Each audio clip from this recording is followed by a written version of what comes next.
हरे कृष्णा। ओम नमः शिवाय। आप सभी भक्तों का दिन शुभ और मंगलमय हो। रावण ने ऐसी तपस्या की थी जो सभी के लिए दुस्सह थी। महादेव जी को तपस्या बहुत प्रिय है। उसकी तपस्या से जो बहुत अधिक प्रसन्न हो गए, तब उन्होंने रावण को एक ऐसे वरदान दिए जो अन्य सबके लिए अत्यंत ही दुर्लभ है। रावण ने भगवान सदाशिव से ज्ञान विज्ञान संग्राम में जय और शिव जी की अपेक्षा दुगने सिर प्राप्त किए। महादेव जी के 5 मुख हैं, इसलिए उन्होंने द्विजगण मुख पाकर रावण 10 मुख हुआ। उसने देवताओं ऋषियों पितरों को भी सर्वथा परास्त करके उन सब पर अपनी प्रभुता स्थापित की। भगवान महेश्वर के प्रसाद से वे सबसे अधिक प्रतापी हुए। महादेव जी ने उन्हें त्रिकुट पर्वत का महाराज बना दिया। इस प्रकार शिवलिंग की पूजा के प्रसाद से रावण ने तीनों लोकों को वश में कर लिया। देवताओं को बड़ी चिंता हुई। वे सब मिलकर शिवलोक में गए और दरवाजे पर किंकरों की भांति खड़े हो गए। उनमें नंदी, जिनका मुख बानर के समान है, देवताओं से वार्तालाप करने लगे।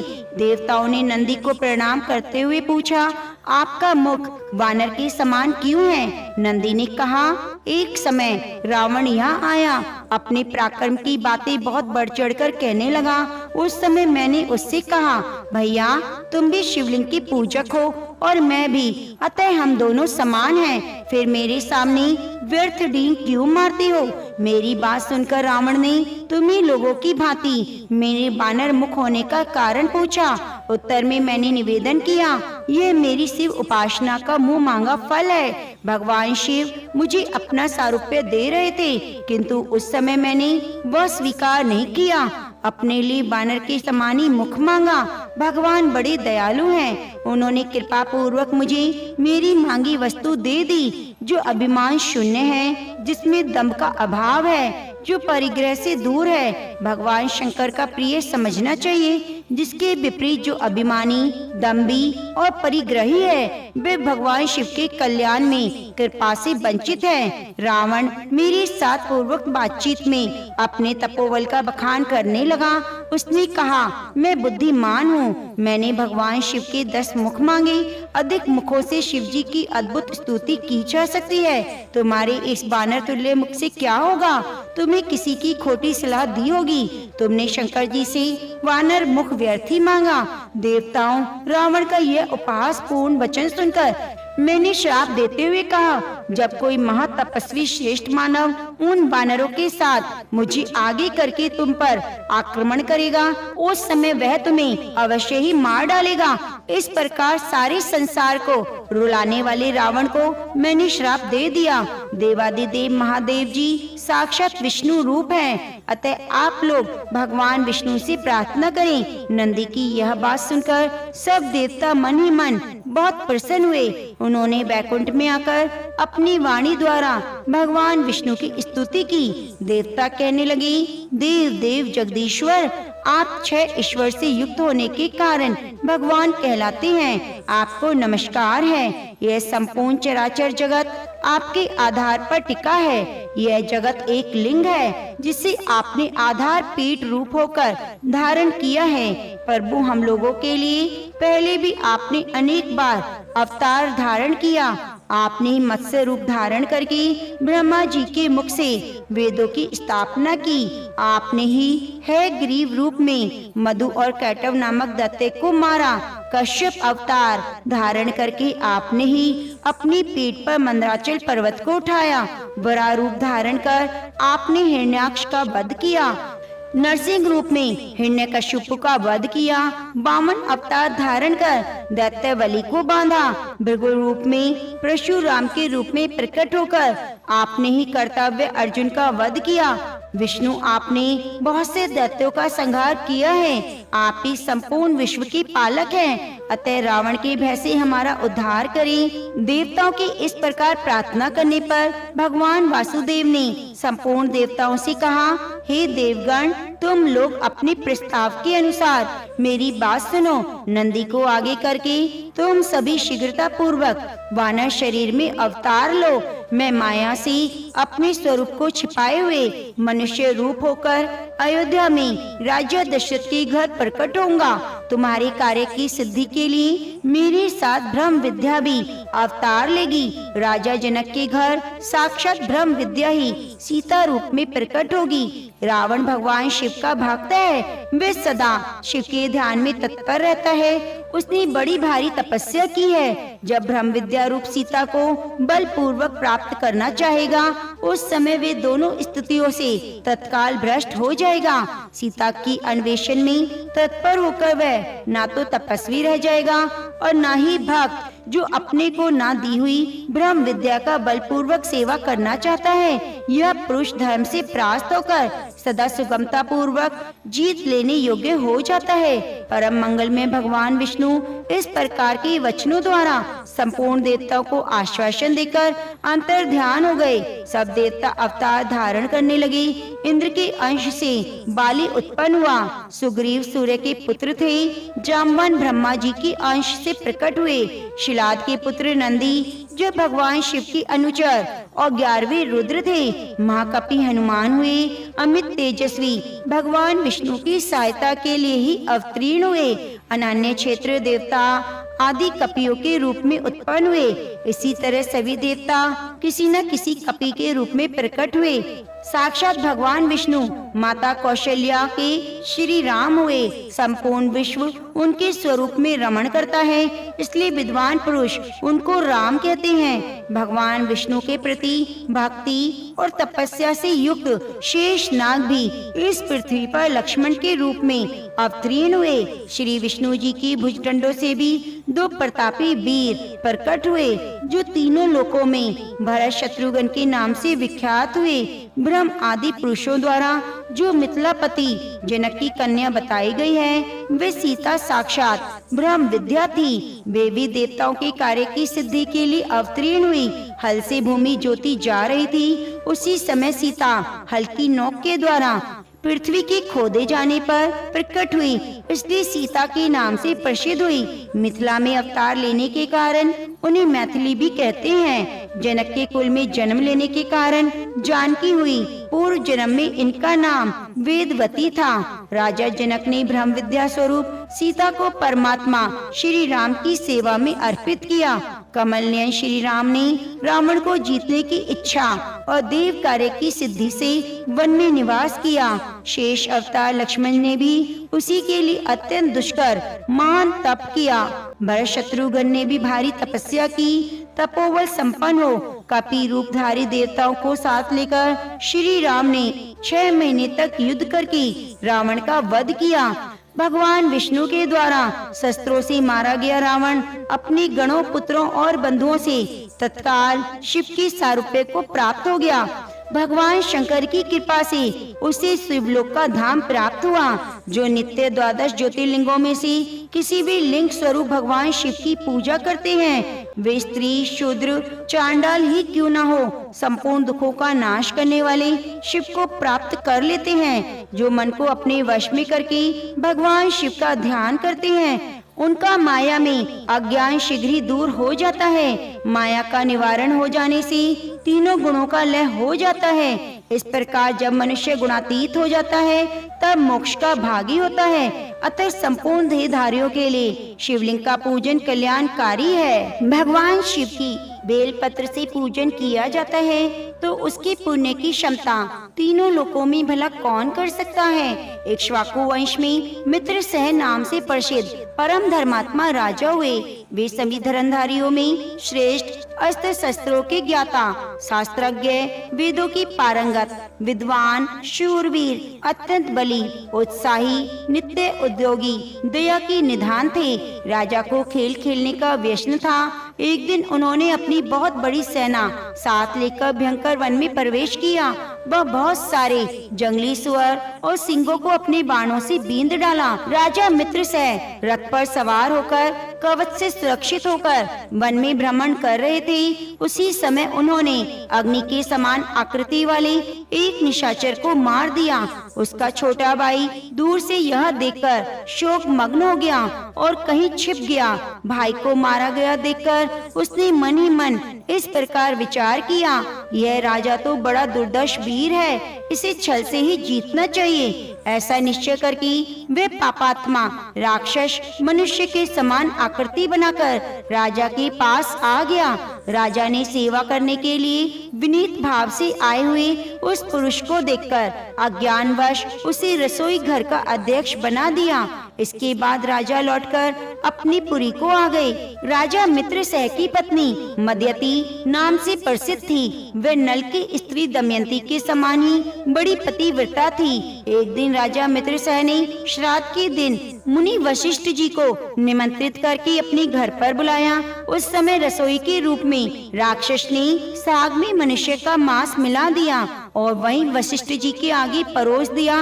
उसे देखकर वशिष्ठ जी बोले, हे राजन, तुझे धिक्कार है, तू इतना दुष्ट और छली है कि मेरे आगे मनुष्य का मांस रख दिया। इस पाप के कारण जब तू राक्षस हो जाएगा। राजा मुनि के चरणों में गिर पड़े और मुनि को विश्वास दिलाने लगे। उन्होंने ऐसा नहीं किया। जब मुनि ने अपने तपोबल से मालूम किया कि यह सारी करतूत तो राक्षस की है, तब उन्होंने उस श्राप को 12 वर्ष की अवधि में सीमित कर दिया। तब राजा भी कुपित होकर बोले, यह मेरी करतूत नहीं थी और न ही मैं इस विषय में जानता था। मुनिवर, तब भी मुझे अकारण श्राप दे दिया, इसलिए गुरु होने पर भी मैं आपको श्राप देता हूँ। ऐसा कहकर राजा अंजलि में जल भरकर अपने ही गुरु को श्राप देने के लिए तत्पर हो गए। यह देखकर रानी मदयंती ने पति के चरणों में गिरकर उन्हें ऐसा करने से रोका। रानी के वचन का मान रखने के लिए राजा श्राप देने से निवृत्त हो गए। उस अंजलि के जल को उन्होंने अपने दोनों पैरों पर डाल दिया, क्योंकि वह जल तो शापित हो चुका था, जिससे राजा के दोनों पैर मलिन हो गए, अर्थात कलमाश युक्त हो गए। तब से राजा का नाम कलमाशपाद हो गया। गुरु के शाप से राजा वन में विचरने वाला राक्षस बन गया। एक दिन वन में कहीं किशोर अवस्था वाले नव विवाहित मुनि दंपति रमण कर रहे थे। उस समय नरभक्षी राक्षस ने तरुण मुनि कुमार को खाने के लिए पकड़ा। ठीक वैसे ही जैसे मृग के नन्हे से शिशु को कोई व्याघ्र पकड़ लेता है। राक्षस के वश में पड़े हुए अपने पति को देखकर उनकी प्यारी पत्नी करुणा पूर्वक बोली, हे सूर्यवंश यशोधर महाराज, आप ऐसा पाप मत कीजिए। आप राक्षस नहीं, ये अयोध्या की सम्राट हैं, रानी मदयंती की पति हैं। प्रभु, ये मेरे स्वामी मुझे प्राणों से अधिक प्रिय हैं, मत मारिए। शरण में आए हुए दीन दुखी मनुष्य को आप ही सहारा देने वाले हैं। इन महात्मा पति के बिना मेरा शरीर मेरे लिए महान भार है। इस मलिन पाप में 5 भौतिक शरीर से क्या सुख होगा। यह मुनि कुमार देखने को बालक हैं, किंतु वेदों के विद्वान, शांत तपस्वी, अनेक शास्त्रों के ज्ञाता हैं। इन्हें प्राणदान देकर आपको संपूर्ण जगत की रक्षा करने का पुण्य प्राप्त होगा। महाराज, मैं एक ब्राह्मण पत्नी हूँ, अभी बालिका हूँ, मुझ पर कृपा करें। आप जैसे साधु पुरुष अनार्थी, दीनों, पीड़ितों पर कृपा करने वाले हैं। इस प्रकार प्रार्थना करने पर भी उस निर्दयी नरभक्षी राक्षस ने उस ब्राह्मण कुमार की गर्दन मरोड़ डाली और मारकर खा लिया। तब वह पतिव्रता ब्राह्मणी अत्यंत शोक से ग्रस्त होकर विलाप करने लगी। उसने पति की हड्डियों को एकत्रित करके भयंकर चिता प्रज्वलित की और पति का अनुसरण करने के लिए अग्नि में प्रवेश करते समय राक्षस रूपधारी राजा को श्राप दिया, अरे ओ पापी, तूने मेरे पति को खाया है, इसलिए तू भी जब स्त्री के साथ समागम करेगा उसी समय तेरी मृत्यु हो जाएगी। ऐसा कहकर वह पतिव्रता पत्नी चिता की आग में प्रवेश कर गई। गुरु के श्राप का उपभोग करते हुए राजा पुनः अपने स्वरूप को प्राप्त हुए, प्रसन्नता पूर्वक घर को गए। उन्हें एक के बदले दूसरा श्राप मिल गया था। रानी मदयंती पतिव्रता ब्राह्मणी के श्राप को जानती थी, इसलिए वैधव्य के डर से उन्होंने रति की इच्छा वाले पति को अपने पास ही आने से मना कर दिया। राजा मित्र सह राज्य के सुख भोग से विरक्त हो गए और संपूर्ण लक्ष्मी का त्याग करके वन में चले गए। राज्य छोड़कर संपूर्ण पृथ्वी पर विचरते हुए राजा ने अपने पीछे पीछे आती हुई एक भयंकर रूप पिशाचिनी को देखा। वे ब्रह्म हत्या थी। श्रेष्ठ मुनियों के उपदेश से राजा ने उस ब्रह्म हत्या को पहचान लिया। उसके निवारण के लिए वृत्ति वाले राजा ने अनेकों वर्षों तक बहुत से क्षेत्रों में विचरण किया। फिर जब भी वे ब्रह्म हत्या से मुक्त नहीं हुए तब वे मिथिला आए। उसी समय उधर आते हुए निर्मल अंतःकरण वाले गौतम मुनि को उन्होंने देखा। उनके पास आकर बारंबार प्रणाम किया। तब मुनि श्रेष्ठ गौतम ने राजा को आशीर्वाद देकर मंद मंद मुस्कुराते हुए कहा, राजन, तुम्हारे यहाँ कुशल तो है ना? तुम्हारे राज्य में कोई विघ्न बाधा तो नहीं? राजा कहने लगे, हे ब्राह्मण, आपकी कृपा से सब कुशल है, परंतु ये भयंकर रूप वाली पिशाचिनी मुझे बड़ा दुख दे रही है। शाप ग्रस्त होकर मैंने जो पाप कर डाला है उसकी शांति सहस्त्रों प्रायश्चित से भी नहीं हो पा रही। आप प्रेम पूर्वक मेरे मन को आनंदित करें। माँ भाग, आज अपने चरण कमलों की शरण में आए हुए मुझ पापी को शांति दीजिए, जिससे मुझे सुख मिले। तब करुणा निधि गौतम जी कहने लगे, हे राजन, तुम्हें साधुवाद है। अब अपने महान पापों से होने वाले भय को त्याग दो। जब भगवान शंकर स्वयं रक्षा करने वाले हैं, तब उनकी शरण में आए हुए भक्तों को भला कहाँ से भय हो सकता है? गोकर्ण नामक मनोरम क्षेत्र महापापों का संहार करने वाला है। वहाँ बड़े से बड़े पापी भी टिक नहीं सकते। गोकर्ण क्षेत्र में विद्वान भगवान शिव का स्मरण करने मात्र से सभी पाप नष्ट हो जाते हैं। जैसे कैलाश और मंदराचल के शिखर पर भगवान शिव निवास करते हैं, ठीक उसी प्रकार गोकर्ण मंडल में भी महादेव महाबल नाम से निवास करते हैं। रावण नामक राक्षस ने घोर तपस्या करके जिस शिवलिंग को प्राप्त किया था, उसी को गणेश जी ने गोकर्ण में स्थापित किया। सनक, सनंदन आदि महात्मा, मृग चर्म धारण करने वाले सावाध्य मुनिगण भी वहाँ भगवान शिव की उपासना करते हैं। दंडी मुनि स्नातक ब्रह्मचारी तप से समस्त पापों को जला डालने वाले महात्मा भी देवादि देव महादेव की भक्ति करते हैं। उस ब्रह्मांड मंडल में गोकर्ण के समान दूसरा क्षेत्र नहीं। वहाँ महात्मा अगस्त्य मुनि ने घोर तपस्या की। राजन, इस क्षेत्र में संपूर्ण देवताओं के स्थान है। देवादिदेव भगवान विष्णु, परमेष्ठी ब्रह्मा, वीरवर कार्तिकेय और गणेश जी का स्थान है। गोकर्ण तीर्थ में कोटि कोटि शिवलिंग हैं। वहाँ पग पग पर असंख्य तीर्थ मौजूद हैं। सतयुग में महाबल नामक भगवान शिव श्वेत वर्ण के हैं। त्रेता युग में उनका रंग लाल हो जाता है। द्वापर में पीत अर्थात पीले रंग के हैं। कलयुग में श्याम वर्ण के हो जाएंगे। महाबल शिव भयंकर कलयुग प्राप्त होने पर कोमल भाव को प्राप्त होंगे। परम उत्तम गोकर्ण क्षेत्र पश्चिम समुद्र के तट पर है। वह ब्रह्म हत्या आदि पापों को भस्म कर डालता है।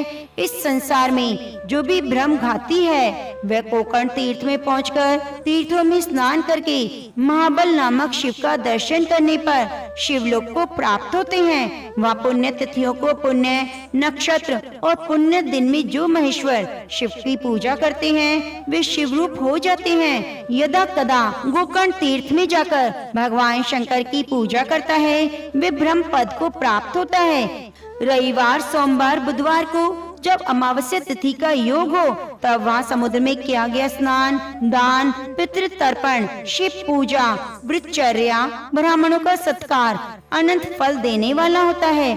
महाप्रदोष की बेला में भगवान शिव का पूजन मोक्ष देने वाला है। फाल्गुन मास में जो परम पुण्य में कृष्ण पक्ष की चतुर्दशी आती है, उस दिन शिवलिंग और बिलपत्र इन सब का सुयोग दुर्लभ है। अहो माया कैसी प्रबल है, जिससे मूढ़ हुए मनुष्य भगवान शिव की उपासना नहीं करते। शिवरात्रि का उपवास, जागरण, भगवान शंकर के समीप निवास और गोकर्ण क्षेत्र का वास, इन सब का सुयोग्य होना मनुष्य के लिए शिवलोक में जाने की सीढ़ी है। राजन, मैं भी इस समय गोकर्ण तीर्थ से आया हूँ। शिवरात्रि का उपवास करके भगवान शिव का महोत्सव देखकर शिवरात्रि पर वहाँ का महान उत्सव देखने के लिए सभी देशों से चारों वर्णों के लोग आए हुए थे। स्त्री, बालक, वृद्ध, चारों आश्रमों के निवासी वहां आकर शिव का दर्शन करते हैं। लौटते समय मार्ग में अद्भुत आश्चर्य की बात देखकर मैं परम आनंद में निमग्न होकर कृतार्थ हो गया। तब गौतम मुनि ने राजा को उस अद्भुत आश्चर्य की बात बताई और वह बात सुनकर राजा ने भी गोकर्ण तीर्थ में जाकर महाबल नामक शिव का पूजन किया, समुद्र में स्नान किया और अपने पापों से मुक्ति पाई। तो प्रिय भक्तजनों, आगे की कथा को सुनने के लिए आप चैनल को सब्सक्राइब कर लीजिए और बगल में बनी घंटी को दबा लीजिए।